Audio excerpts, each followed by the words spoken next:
వచ్చాయి. కేంద్రంలో ప్రభుత్వ ఏర్పాటుకు మ్యాజిక్ ఫిగర్ 272గా ఉంది. మ్యాజిక్ ఫిగర్కు బీజేపీ సొంతంగా ప్రభుత్వం ఏర్పాటు చేయాలంటే 31 సీట్ల దూరంలో ఉంది. అయితే కేంద్రంలో ప్రభుత్వ ఏర్పాటుకు మిత్రపక్షాలు కీలకం కాబోతున్నాయి.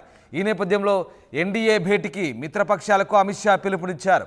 ఢిల్లీలో సాయంత్రం 4 గంటలకు ఎన్డీఏ మిత్రపక్షాల కీలక సమావేశం జరగబోతోంది.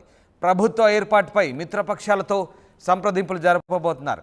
ఈ నేపథ్యంలో స్వయంగా బీజేపీ కీలక నేతలు చంద్రబాబును అలాగే పవన్ కళ్యాణ్ను ఈ సమావేశానికి ఆహ్వానించారు. ఇవాళ చంద్రబాబు పవన్ కళ్యాణ్ ఢిల్లీ వెళ్ళబోతున్నారు. అయితే ఇద్దరు వేరువేరుగా ఢిల్లీ వెళ్తున్నట్లు సమాచారం. ఢిల్లీ వెళ్లే ముందు చంద్రబాబు మీడియాతో మాట్లాడే అవకాశం కూడా కనిపిస్తోంది. అంతకుముందే చీఫ్ సెక్రటరీ అలాగే డీజీపీ చంద్రబాబును కలవబోతున్నారు. మొత్తం మీద ఇవాళ కీలక సమావేశంలో చంద్రబాబు పవన్ కళ్యాణ్ ఢిల్లీలో పాల్గొనబోతున్నారు. ఢిల్లీ వేదికగా జరిగే రాజకీయ పరిణామాల్లో ఇద్దరు కూడా కీలకంగా మారబోతున్నారు. ఎస్, మా ప్రతినిధి రాజేష్ జాయిన్ అవుతున్నారు విజయవాడ నుంచి. రాజేష్, ఇవాళ చంద్రబాబు అలాగే పవన్ కళ్యాణ్ ఇద్దరు కూడా ఢిల్లీ వెళ్ళబోతున్నట్టుగా తెలుస్తోంది. ఎన్ని గంటలకు వీళ్ళు ఢిల్లీ వెళ్ళబోతున్నారు? అంతకుముందు అమరావతిలో ఏం జరగబోతుంది?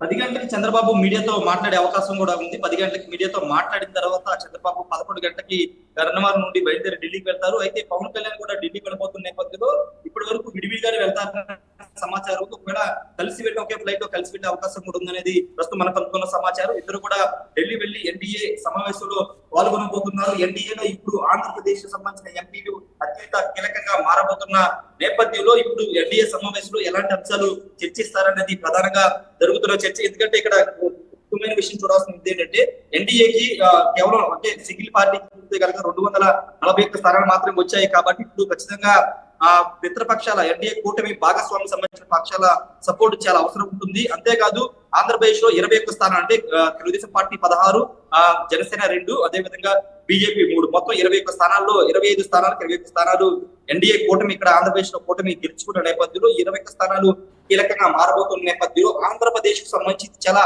సానుకూలంగా మారే అవకాశం కనబడుతుంది. ఎందుకంటే ఎన్డీఏ కూటమి ఇప్పుడు ప్రభుత్వ ఏర్పాటుకి కీలకమైనటువంటి ఎంపీలు ఇప్పుడు ఆంధ్రప్రదేశ్ ఉన్నారు. కాబట్టి ఇప్పుడు 5 ఏళ్లకు సంబంధించిన అభివృద్ధి విషయంలో కానీ కేంద్రం నుండి సహకారం అందే విషయంలో ఇప్పుడు ఈ ఎంపీలే కీలకంగా మారే అవకాశం కనబడుతుంది. ఎందుకంటే ప్రభుత్వ ఏర్పాటులో కీలకంగా ఉన్నటువంటి ఇప్పుడు ఎన్డీఏ ఆంధ్రప్రదేశ్ సంబంధించిన ఎంపీలకు సంబంధించిన సపోర్ట్ చాలా అవసరం. కాబట్టి ఆంధ్రప్రదేశ్ కి సంబంధించిన అభివృద్ధికి సంబంధించి కానీ అమరావతికి సంబంధించి కానీ నిధులు అడిగే విషయంలో కానీ ఏ విషయం కానీ కొంత చొరవ చూపే అవకాశం అయితే చాలా స్పష్టంగా కనబడుతుంది. ఎన్డీఏ సమావేశంలో ఇప్పుడు చంద్రబాబు గారి పవన్ కళ్యాణ్ గాని ఏం మాట్లాడతారు, రాష్ట్రానికి రావాల్సినటువంటి నిధుల విషయంలో, అమరావతి నిర్మాణ విషయంలో, పోలవరం విషయంతో పాటు వెనకబడిన జిల్లాలకు సంబంధించినటువంటి నిధులు 2014 నుంచి ఇవ్వాల్సినటువంటి నిధుల విషయంలో ఏమైనా స్పష్టత కోరతారా లేదనేది చూడాల్సిన అవసరం అయితే కనబడుతుంది. మొదటి మీటింగ్ కాబట్టి ఈ రోజు జస్ట్ ఏమైనా శుభాకాంక్షలు చెప్పి ప్రమాణ స్వీకారానికి చంద్రబాబు నాయుడు అమరావతిలో ప్రమాణ స్వీకారం చేయబోతున్నారు. కాబట్టి దానికి అటు ప్రధాని నరేంద్ర మోడీతో పాటు అమిత్ షాను అదేవిధంగా బీజేపీ కేంద్ర పెద్దల్ని ఆహ్వానించే అవకాశం కూడా కనబడుతుంది. మొదటి మీటింగే కాబట్టి ప్రాథమికంగా సపోర్ట్ అంటే రాష్ట్రానికి కేంద్ర సహకారం కావాలని మాకు ఖచ్చితంగా కోరే అవకాశం అయితే కనబడుతుంది. వాటితో పాటు తర్వాత ముఖ్యమంత్రి అయిన తర్వాత ఢిల్లీ వెళ్లే అవకాశం ఉంటుంది. కాబట్టి అప్పుడు పూర్తి స్థాయిలో రాష్ట్రానికి సంబంధించిన అంశాలన్నింటి కూడా చంద్రబాబు కేంద్రం వద్ద ప్రస్తావించే అవకాశం అయితే కనబడుతుంది. 11 గంటలకైతే చంద్రబాబు పవన్ కళ్యాణ్ ఢిల్లీకి వెళ్తున్నారు. సాయంత్రం 9 గంటలకు ఇద్దరు కూడా తిరిగి అమరావతికి వస్తారు. వచ్చిన తర్వాత పూర్తి స్థాయిలో ప్రభుత్వ ఏర్పాటుకు సంబంధించిన అంశం మీద దృష్టి పెట్టే అవకాశం కనబడుతుంది. నిన్నంత గెలుపు సంబరాల్లో అన్ని పార్టీల నేతలు తెలుగుదేశం, జనసేన, బీజేపీ నేతలు తెలిపోయారు. కాబట్టి ఈ రోజు ఢిల్లీకి వెళ్ళి వచ్చిన తర్వాత స్థాయిలో ప్రభుత్వ ఏర్పాటుతో పాటు మంత్రుల కూర్పు అదేవిధంగా కేబినెట్ సంబంధించిన అంశాలతో పాటు హామీలకు సంబంధించినటువంటి అంశం చాలా కీలకమైన అంశం. హామీలు ఏ విధంగా అమలు చేయాలి, దానికి ఉన్న ప్రణాళిక ఏంటి, దానికి ఏదైనా ప్రత్యేక కమిటీని ఏదైనా ఫామ్ చేస్తారా, పార్టీ పరంగా ప్రభుత్వ పరంగా హామీల అమలుకు సంబంధించి ఏమైనా కమిటీని ఫామ్ చేస్తారా, ఇలాంటి అనేక అంశాల మీద క్లారిటీ రావాల్సింది. కాబట్టి ప్రస్తుతానికి ఢిల్లీ వెళ్తే 11 గంటలకు వెళ్తారు. సాయంత్రం తిరిగి వచ్చిన దగ్గర నుంచి పూర్తి స్థాయిలో ఆ హామీలకు సంబంధించి కానీ పాలన మీద పూర్తి స్థాయిలో దృష్టి పెట్టే అవకాశం కనబడుతుంది. రైట్ రాజేష్, అంటే ఇవాళ కేవలం ప్రభుత్వ ఏర్పాటుకు సంబంధించినటువంటి సమావేశానికి సంబంధించిన విషయాలు డిస్కస్ చేయబోతున్నారు లేదా ఇంకా ఏదైనా ఏపీకి సంబంధించిన ఎజెండాతో ఇవాళ ఆ నేతలతో మాట్లాడే అవకాశం ఉందా? ఏం జరగబోతుంది? ఖచ్చితంగా ఆంధ్రప్రదేశ్ కు సంబంధించినటువంటి ఏవైతే ఉన్నాయో అంశాలన్నింటి కూడా చంద్రబాబు ఇప్పటికే సిద్ధం చేసినట్టు తెలుస్తుంది. అయితే ఈ రోజు ఎన్డీఏ ప్రాథమిక సమావేశం కాబట్టి, మొదటి సమావేశం కాబట్టి ఎంత ఎక్కువ స్థాయిలో దీన్ని అంటే ఆంధ్ర రాష్ట్రానికి రావాల్సిన నిధుల విషయంలో కానీ లేకపోతే హామీలకు సంబంధించి కానీ ఇవన్నింటినీ ప్రస్తావించే అవకాశం ఎక్కువ శాతం ఉండే అవకాశం, ఎందుకంటే ప్రిలిమినరీ మీటింగ్ కాబట్టి తర్వాత ముఖ్యమంత్రి అయిన తర్వాత ముఖ్యమంత్రి హోదాలో నేరుగా ఢిల్లీ వెళ్లి పూర్తి స్థాయిలో చంద్రబాబు రాష్ట్రానికి సంబంధించినటువంటి నిధుల విషయంలో కానీ ఇవన్నింటి మీద ప్రస్తావించే అవకాశం కావడం, ఈ రోజు ఒక కట్టసీ మీటింగ్ అంటే అందరినీ కలుస్తున్నారు కాబట్టి కూటమి నేతల సమితి ఎన్డీఏ భాగస్వామ్య పక్షాలందరినీ కలుస్తున్నారు కాబట్టి ఆ సమావేశంగానే చూడాల్సిన అవసరం ఉంటుంది. మోడీని కానీ అమిత్ షాని కానీ ప్రత్యేకంగా చంద్రబాబు పవన్ కళ్యాణ్ కలిసే అవకాశం ఎక్కువ శాతం, ఎందుకంటే ఆంధ్రప్రదేశ్ విషయం వాళ్ళందరికీ తెలుసు కాబట్టి ఇక్కడ వాస్తవ పరిస్థితులను ప్రాథమికంగా వాళ్ళిద్దరికీ వివరించే అవకాశం కూడా చాలా స్పష్టంగా కనబడుతుంది. ముఖ్యమంత్రి అయిన తర్వాత ప్రభుత్వం ఏర్పాటు చేసిన తర్వాత పూర్తి స్థాయిలో ఆంధ్రప్రదేశ్ కి రావాల్సిన నిధులు కానీ ఇంకా ఎలాంటి సాయం కావాలనే దానిపైన పూర్తి స్థాయిలో వెళ్లి కలిసే అవకాశం ఉంది. రామదాస్ రైట్. అలాగే డీజీపీ చీఫ్ సెక్రటరీ కొద్దిసేపట్లో చంద్రబాబును కలవబోతున్నట్టుగా తెలుస్తుంది. సో మర్యాదపూర్వకంగా చంద్రబాబును కలిసి అలాగే ప్రస్తుత పరిస్థితులను వివరించే అవకాశం ఉందా? 9 గంటలకి సిఎస్ జవహర్ రెడ్డి, డీజీపీ హరీష్ కుమార్ గుప్తా ఉండవల్లిలోని చంద్రబాబు నివాసం కలిసి ఆయనకి శుభాకాంక్షలు చెప్పబోతున్నారు. వాస్తవంగా గత ఎన్నికల్లో చూసిన అంత ముందు చూసుకున్న రిజల్ట్ దాదాపు 3-4 గంటల ప్రాంతం రిజల్ట్ కన్ఫర్మ్ అవుతుంది. ఆ టైంలోనే డీజీపీ కానీ సిఎస్ కానీ కలిసే సాంప్రదాయం ఉంది. కానీ గతంలో గత ఏడాది జరిగినటువంటి తెలంగాణ ఎన్నికల ఫలితాల్లో ఎలక్షన్ కూడిన సందర్భంలో డీజీపీ వెళ్లి రేవంత్ రెడ్డి కలిసిన సందర్భంలో ఆయన మీద సస్పెండ్ వేటు పడిన నేపథ్యంలోనే ఎన్నికల కోడ్ ఉన్న కారణంగానే నిన్న వీళ్ళిద్దరు కూడా కలవలేదు. నిన్న సాయంత్రానికి పూర్తి స్థాయిలో రిజల్ట్ వచ్చిన తర్వాత ఈసీ అధికారికంగా ప్రకటించింది కాబట్టి ఈ రోజు ఉదయం వాళ్ళు ఎత్తుకు కలుస్తారు, లేకపోతే నిన్న సాయంత్రమే డీజీపీ సిఎస్ ఇద్దరు కూడా కలుస్తారని ఒక ప్రచారం జరిగింది. కానీ ఎన్నికల కోడ్ ఉంది కాబట్టి నిన్న కలవలేదు. ఈ రోజు ఉదయం 9 గంటలకి ఇద్దరు కూడా మర్యాద పూర్వకంగా చంద్రబాబును కలిసి శుభాకాంక్షలు అయితే చెప్పబోతున్నారు. రైట్ రాజేష్, అలాగే లైన్లో ఉండండి. ఒక్కసారి ఢిల్లీ నుంచి రామకృష్ణ జాయిన్ అవుతున్నారు.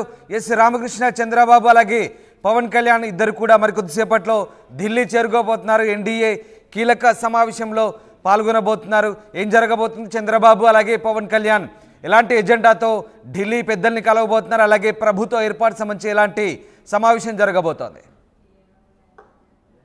ఇక టీడీపీ అధ్యక్షుడు మరి సాయంత్రం 5 గంటలకు ఎన్డీఏ సమావేశం జరగబోతుంది. ఎన్డీఏ అధ్యక్షుడు పవన్ కళ్యాణ్ కూడా ఈ రోజు ఢిల్లీలో రానున్నారు. ప్రభుత్వ ఏర్పాటు, కేంద్రంలో ప్రభుత్వ ఏర్పాటు అంశము అలాగే రాష్ట్రంలో ప్రభుత్వ ఏర్పాటు అంశంపై కూడా చర్చిస్తారు. కేంద్రంలో ఏ రకంగా ముందుకు వెళ్ళాలి, మరి కలిసి వచ్చి ఏ పార్టీలు ఇంకా ఉన్నాయి వాటిని తీసుకుని ముందుకు వెళ్ళాలి అనే అంశం మీద ఈ రోజు చర్చ జరగబోతుంది. ఎందుకంటే బీజేపీ 400 సీట్లు ఎక్స్పెక్ట్ చేసినప్పటికీ కూడా 300 కూడా క్రాస్ చేయలేకపోయింది. ఈ నేపథ్యంలో అలయన్స్ పార్టీలని తమ గ్రిప్ లో పెట్టుకునేందుకు బీజేపీ ప్రయత్నం చేస్తుంది. అందులో భాగంగానే ఈ రోజు చంద్రబాబు నాయుడు అలాగే నితీష్ కుమార్, పవన్ కళ్యాణ్ ఢిల్లీకి రావాల్సిందిగా బీజేపీ పిలుపునిచ్చింది. మరి ఈ నేపథ్యంలోనే రాబోతున్నారు. అలాగే ప్రధానమంత్రి భారీ మెజార్టీతో వారణాసి నుంచి గెలిచిన నేపథ్యంలో ఆయన కంగ్రాచులేషన్ కూడా చేయబోతున్నారు చంద్రబాబు నాయుడు. దాంతో పాటు ఇక ఆంధ్రప్రదేశ్ లో కూడా క్యాబినెట్ ఎలా ఉండాలి, క్యాబినెట్ లో ఎవరికి మంత్రి పదవులు ఇవ్వాలి బీజేపీకి సంబంధించి, అలాగే ఈ అంశం కూడా ఇటు జేపీ నడ్డా అలాగే అమిత్ షా, నరేంద్ర మోడీ మధ్య చర్చకు వచ్చే అవకాశం అయితే కనిపిస్తుంది. దీనికి సంబంధించి కూడా చర్చిస్తారు. కేంద్రంలో ప్రభుత్వాన్ని ఏర్పాటు చేయడం, అలాగే ఎన్డీఏలోని కేంద్ర కేబినెట్ లో కూడా టీడీపీ జాయిన్ అయ్యే అంశం కూడా మాట్లాడతారు. మరి టీడీపీలో ఎవరికి కేంద్ర మంత్రి పదవులు ఇవ్వాలి, ఎవరెవరికి ఇవ్వాలి అనే అంశం, జనసేనలో ఎవరికి ఇవ్వాలి అనే అంశానికి సంబంధించి కూడా చర్చిస్తారు. జనసేనకి ఒక కేంద్ర మంత్రి పదవి, టీడీపీకి 2 కేంద్ర మంత్రి పదవులు, అలాగే 2 కేబినెట్ ఎంఓఎస్ పదవులు కూడా వచ్చే అవకాశం అయితే కనిపిస్తుంది. ఈ అంశంపై కూడా చర్చ జరుగుతుంది. ఒకటి మర్యాద పూర్వకంగా కలవడం, 2 ఎన్డీఏ మీటింగ్ లో పాల్గొనడం, 3వది కేబినెట్ బదిలీకి సంబంధించిన అంశంపై కూడా జేపీ నడ్డా అలాగే హోంమంత్రి అమిత్ షా, ప్రధానమంత్రి నరేంద్ర మోడీతో కూడా చర్చిస్తారు చంద్రబాబు నాయుడు. ఈ అంశంపై కూడా ఒక క్లారిటీ వచ్చే అవకాశం అయితే ఉంది.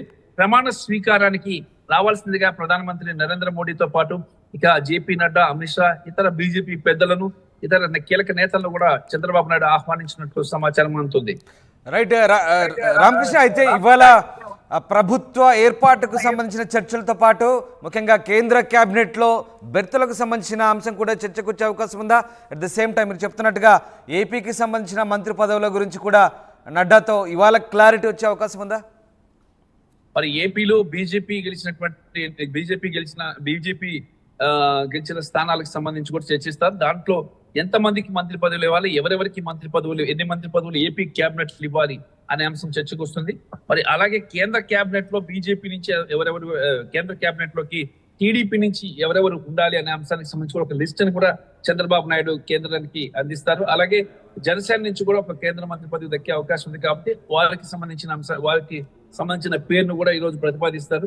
ఇవన్నీ కీలకమైన అంశాలపై ఇక్కడ చర్చ జరగబోతుంది. దాంతో పాటు ఇక్కడ ఎన్డీఏ సమావేశంలో ప్రధానమైన అంశం ఏంటంటే నితీష్ కుమార్ ఈ రోజు సమావేశానికి వస్తారా రారా అనేది కూడా ప్రధానంగా ఉంది. మరి ఈ నేపథ్యంలో Chandrababu Naidu key role play చేయబోతున్నారు. కేంద్రంలో భారీగా ఎక్కువ సీట్లు గెలుపొందిన చంద్రబాబు నాయుడు ఈసారి ఎన్డీఏలో కీ రోల్ అంటే ప్రధాన పాత్ర పోషిస్తారు. చంద్రబాబు నాయుడుకి టాప్ ప్రయారిటీ ఇవ్వబోతున్నారు అమిత్ షా, మోడీ కూడా. మరి ఇప్పటికే అమిత్ షా, మోడీ ఇద్దరు కూడా చంద్రబాబు నాయుడుకి ఫోన్ చేసి కంగ్రాచులేషన్స్ చెప్పడం జరిగింది.